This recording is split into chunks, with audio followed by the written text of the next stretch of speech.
ప్రస్తుతం surgical strikes భయంతోనే ఈ నిర్ణయం తీసుకుని తెలుస్తోంది. ఈ మీడియా కథనాలు, ఈ వార్త నేను చెప్తున్న మాట కార్యకంగా పాకిస్తాన్ మీడియా కథనాల్లో వచ్చిన వార్త.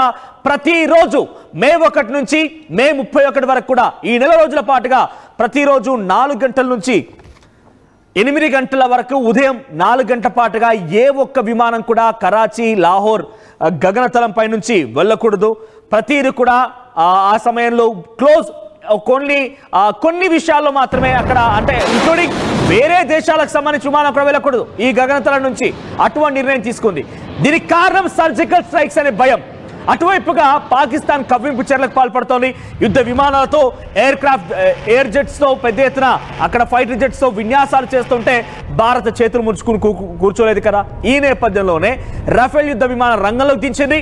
ఎల్ఓసి వెంట 4 రఫేల్ యుద్ధ విమానాలు పెట్రోలింగ్ చేస్తూ ఉండగా ప్రస్తుతం భయపడిపోయిన పాకిస్తాన్ ఇక ఏ క్షణమైనా ఇండియా మాపైన దాడి చేయొచ్చన్న ఆలోచనతో ఇక కరాచీ, లాహోర్ లాంటి మెయిన్ సిటీస్ లో తన గగనతలపై నుంచి ఏ విమానం కూడా, అంటే ఇందాక ఇప్పటికో నిర్ణయం తీసుకుంది కదా, ఇందులో కొత్త ఏముందంటూ కూడా కనుక పాకిస్తాన్ గగనతలంపై నుంచి ఇండియన్ ఏరోప్లేన్స్ మాత్రం వెళ్ళకూడదు. ఇది మొదటగా ఉన్న నిర్ణయం. కానీ ఇప్పుడు ఈ రోజు తాజాగా లాహోర్, కరాచీ నుంచి ఏ దేశ విమానాలైనా సరే దాని గగనతలపై నుంచి వెళ్ళకూడదు. ఇటువంటి నిర్ణయం తీసుకున్నారు. ఒకసారి మీకు మ్యాప్లో చూపించే ప్రయత్నం చేస్తాను. మ్యాప్లో చూస్తే మీకు అర్థమవుతుంది. మ్యాప్లో కరాచీ అనేది ఎక్కడుంది, ఆ తర్వాత లాహోర్ ఎక్కడుంది. లాహోర్ అనేది చాలా very near by place to Pakistan, Indo Pak border చాలా సమీపంగా ఉంటుంది. ఇక్కడ చూడండి ఎల్ఓసి పక్కనే, ఎస్ లాహోర్ మీరు గమనిస్తే అక్కడ కనుక చండీగఢ్ పక్కనే అక్కడ గ్రీన్ కలర్ లో పక్కన కనబడుతుంది లాహోర్.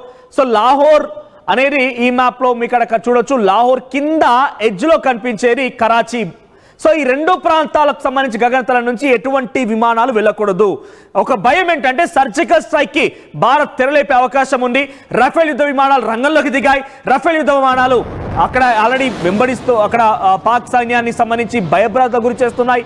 ఏ క్షణమైనా అటువైపు నుంచి ఈ 2 ప్రాంతాలను గనక భారత్ ఢీకొట్టగలిగితే ఇక పాకిస్తాన్ అవుట్. పాకిస్తాన్ ఈ 2 ప్రాంతాలు చాలా కీలకం కాబట్టి 2 ప్రాంతాలు కనుక భారత్ టార్గెట్ చేయగలిగితే ఇక అవుట్. సో ఈ నేపథ్యంలోనే 68 దేశాలు కూడా భారత్ కి సపోర్ట్ గా నిలుస్తున్నాయి. 1 కాదు 2 కాదు. ఇందాక నేను చెప్పినట్టుగా 68 దేశాలు భారత్ వైపుగా నిలబడితే కేవలం సింగిల్ గా మిగిలిపోయింది పాకిస్తాన్. సో ఈ నేపథ్యంలోనే పాకిస్తాన్ కి ఒంటరిగా అయిపోయింది కాబట్టి ఏ ఒక్క దేశం సపోర్ట్ చేయడం లేదు. మీరు గమనించండి, బ్రిటన్ లాంటి దేశం సపోర్ట్ చేస్తోంది, ఇజ్రాయెల్ సపోర్ట్ చేస్తోంది, పెద్ద ఎత్తున అటు యుఎస్ నుంచి సపోర్ట్ దొరుకుతోంది, సౌదీ నుంచి సపోర్ట్ దొరుకుతోంది. ఈ రకంగా 1 కాదు 2 కాదు 68 దేశాల నుంచి భారత్ కి సపోర్ట్ వస్తున్నట్టుగా కనబడుతోంది. కానీ పాకిస్తాన్ ఒంటరిది అయిపోయింది. ఈ పాకిస్తాన్ కి చైనా తప్ప ఏది కూడా సహకరించలేదు. ఇన్ఫాక్ట్ సంబంధించినటువంటి ఎయిర్ క్రాఫ్ట్లు లేకపోతే పాకిస్తాన్ సంబంధించిన ఎయిర్ప్లేన్లు కూడా గగనతలం పైకి ఎగరాలన్నా కూడా అటు చైనా నావిగేషన్ సిస్టమ్ ని ఉపయోగించే ఎగరాలి. ఇప్పుడు నావిగేషన్ సిస్టాన్ని కూడా బ్లాక్ చేయబోతోంది. ఇప్పటికే బ్లాక్ చేసింది. మరింతగా కఠినతరం చేసి ఇండియా ఆ నావిగేషన్ సిస్టాన్ని బ్లాక్ చేయబోతోంది. పూర్తిగా దాన్ని పని చేయకుండా చేయబోతోంది. ఇదే కనుక జరిగితే డెఫినెట్ గా పాకిస్తాన్ నుంచి ఒక్క విమానం కూడా ఎగరదు. అన్ని విమానాలు కూడా అక్కడ ఉండిపోవాల్సిన పరిస్థితి ఉంటుంది. ఎమర్జెన్సీ, దీన్ని అనరా ఎమర్జెన్సీ అంటే?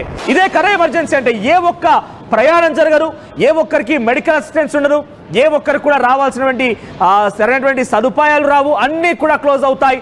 ఏ ఒక్కటి కూడా వారి దగ్గర ప్రొడ్యూస్ అయ్యేది బయటికి వెళ్ళదు. ట్రేడ్ మొత్తం క్లోజ్ అవుతుంది. ఇది కదా భారత్ దెబ్బ అంటే. ఇది కదా మేరా భారత్ మహాన్ అని చెప్పడానికి ఒక నిదర్శనం. ఇంకా ఏం జరగలేదు. కేవలం ఇక్కడే ఉండి మన భూభాగంలోనే ఉండి మన దగ్గర తీసుకున్న నిర్ణయాలకే ఈ పాకిస్తాన్ అల్లాడిపోతుందనంటే ఇంకా నిజంగా యుద్ధం కనుక మొదలు పెడితే సౌదీ నుంచి సపోర్ట్ దొరుకుతోంది.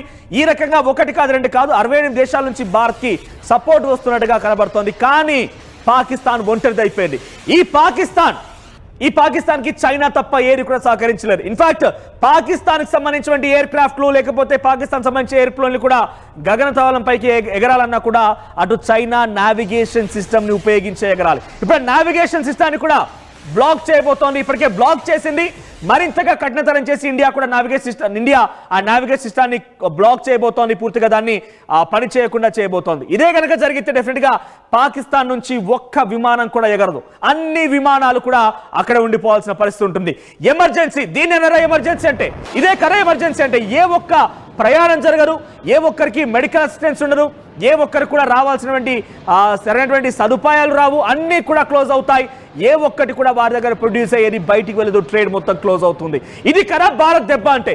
ఇది కదా మేరా భారత్ మహాన్ అని చెప్పడానికి ఒక నిదర్శనం. ఇంకా ఏం జరగలేదు. కేవలం ఇక్కడే ఉండి మన భూభాగంలోనే ఉండి మన దగ్గర తీసుకున్న నిర్ణయాలకే ఈ పాకిస్తాన్ అల్లాడిపోతుందనంటే ఇంకా నిజంగా యుద్ధమే కనుక మొదలు పెడితే ఈ పాకిస్తాన్ పరిస్థితి ఏంటో అర్థం చేసుకోండి. కేవలం మన భూభాగంలో ఉండే మన దగ్గరే కేవలం యుద్ధ విమానాలు విన్యాసాలు చేస్తున్నాయి. మన సత్తా ఏంటో ఇక్కడ నుంచే చూపిస్తున్నాము. ఇటువంటి నేపథ్యంలోనే పాకిస్తాన్ అల్లాడిపోతుందనంటే ఇంకా గనక భారత్ పాకిస్తాన్ పైన యుద్ధానికే కనుక దిగితే ఈ పాకిస్తాన్ పరిస్థితి అర్థం చేసుకోండి. సో మేరా భారత్ మహాన్ అని కదా ఇప్పుడు అనాల్సింది. నిజంగా ఎటువంటి యాక్షన్ రంగంలోకి దిగకుండానే పాకిస్తాన్ని అల్లాడిస్తోంది. పాకిస్తాన్ గుండెల్లో రైలు పరిగెత్తిస్తోంది. పాకిస్తాన్ కకావికలమవుతోంది. అక్కడి ప్రజలు ఒక్కసారిగా నిజంగానే అల్లాడిపోతున్నారు. ఇన్ఫాక్ట్ ఇక్కడ విషయం చెప్పాలి, అక్కడి ప్రజల గురించి కనీసం మనకైనా కన్సర్న్ ఉంది. ఇక్కడ పాకిస్తాన్ ఎవరు కనుక ఉంటే మీరు సేఫ్గా వెళ్ళిపోయిన అటారీ బార్డర్ నుంచి చెప్పని పంపించేస్తున్నాం. వారికి అన్ని రకాల సదుపాయాలు క్రియేట్ చేస్తున్నాం. కానీ నిజానికి ఎవరైనా కనుక భారతీయులు ఈ సిచ్యువేషన్లో పాకిస్తాన్లో ఉండుంటే వాళ్ళ పరిస్థితి ఎలా ఉండేది? వాళ్ళు ఏ విధంగా ట్రీట్ చేసేది పాకిస్తాన్? సో ఇక్కడ వాళ్ళ ప్రజల గురించి కూడా మనకు కన్సర్న్ ఉంది. కానీ ఏ మాత్రం కూడా వాళ్ళు ఉపేక్షించరు, ఏ మాత్రం కూడా వారు ఈ విషయాన్ని పరిగణలోకి తీసుకోలేరు. ప్రస్తుతం ఎమర్జెన్సీ సిచ్యువేషన్ పాకిస్తాన్లో కొనసాగుతుంది. ఏ క్షణమైనా కూడా ఇంకా భారత్ తమ యొక్క సత్తా చాటే అవకాశం ఉంది. ఇప్పటివరకు కేవలం కొన్ని డిసిషన్స్ మేరకే, భారత్ భూభాగం నుంచి వచ్చేటువంటి డిసిషన్స్ మేరకే పాకిస్తాన్ ఇంతలా అల్లాడిపోతుందని అంటే రేపటి రోజు నిజంగానే మన రఫేల్ యుద్ధ విమానాలు, మన మిసైల్స్, మన బ్రహ్మోస్, మన ఐఎన్ఎస్ విక్రాంత్ ఇటువంటి కనుక రంగంలోకి దిగితే ఈ పాకిస్తాన్ పరిస్థితి అర్థం చేసుకోండి. ఈ పాకిస్తాన్ ఇటు పరిస్థితిలో కూడా కనీసం భూభాగంలో ఉండదు. ఇక ప్రపంచ మ్యాప్లో పాకిస్తాన్ అనే పేరే ఉండదు. There will be no more Pakistan again. Pakistan అనే పరమే ఉండదు. అయితే పాకిస్తాన్ని ఇక్కడ చూడండి, ఆర్టీవీ స్క్రీన్ పై కనబడుతుంది కదా, ఇది ఆర్ఈ న్యూస్, జియో న్యూస్, ఇవన్నీ కూడా పాకిస్తాన్ నుంచి వచ్చేటువంటి వెబ్సైట్లు, పాకిస్తాన్ న్యూస్ సైట్లు. ఇక్కడ మీరు చూడండి, Karachi Lahore air space to face temporary closure. Pakistan partially closes air space in Karachi and Lahore. So ఇక్కడ ఫర్ సెక్యూరిటీ రీజన్స్ ఏమంటున్నారు? సెక్యూరిటీ రీజన్స్ నిమిత్తం మేము దీన్ని క్లోజ్ చేస్తున్నాం అంటున్నారు. 4 గంటల పాటుగా, ఉదయం 4 గంటల నుంచి 8 గంటల పాటుగా, నెల రోజుల పాటుగా. ఏంటి? ఎవరికి భయపడి? భారత్కి భయపడి ఆ ముఖ్యమైనటువంటి ప్రాంతాలపై నుంచి కనీసం ఏ దేశాల ఫ్లైట్ ని కూడా వెళ్ళనివ్వమని చెప్తున్నారంటే ఇది చిన్న విషయమేం కాదు. అంతలా భయపడిపోతోంది. మరి అంతలా భయపడేటువంటి ఈ పాకిస్తాన్ పైపెచ్చు భారత్ పై ఎటువంటి కవింపు చర్యలకు పాల్పడుతోంది. ఎల్ఓసి వెంట ఎటువంటి దాడులకు తెరలేస్తోంది.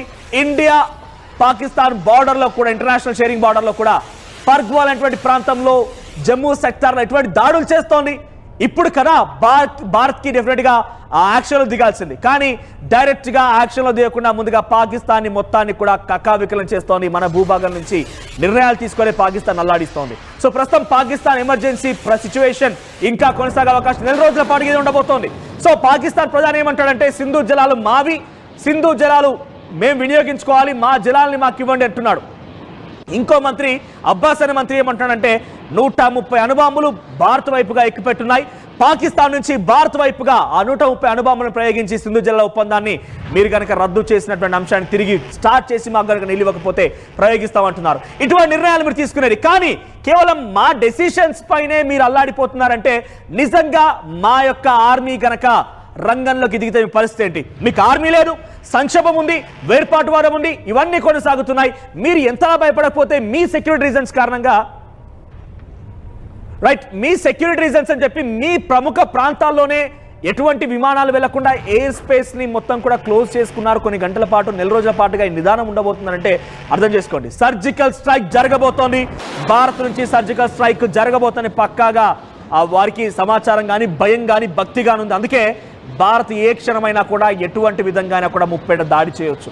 దేశ విదేశాలు భారత్కి సపోర్ట్గా ఉన్నాయి. నిజమైనటువంటి భారతీయులంతా కూడా ఏకమయ్యారు. భారతీయులంతా కూడా మనం ఎన్ని చేసినా, ఎటువంటి కవింపు చర్యలకు పాల్పడి, ఎటువంటి విధంగా దెబ్బతీయాలని ప్రయత్నం చేసినా వారి యొక్క ఆత్మస్థైర్యాన్ని, వారి ధైర్యాన్ని, కనీసం వారి వెంట్రుకను కూడా మనం టచ్ పీకలేకపోతున్నాం. అటువంటి సిచ్యువేషన్లో డెఫినెట్గా పాకిస్తాన్ భయపడిపోయి ఏకంగా వారి ప్రాంతాల్లో వారి కంట్రోల్ ఉన్నటువంటి విషయం పైన వారికి వాడే డైరెక్ట్గా పూర్తిగా ఎయిర్ స్పేస్ ని క్లోజ్ చేసుకున్నట్టు అర్థం చేసుకునేటువంటి సినారియో కొనసాగుతుంది అనేది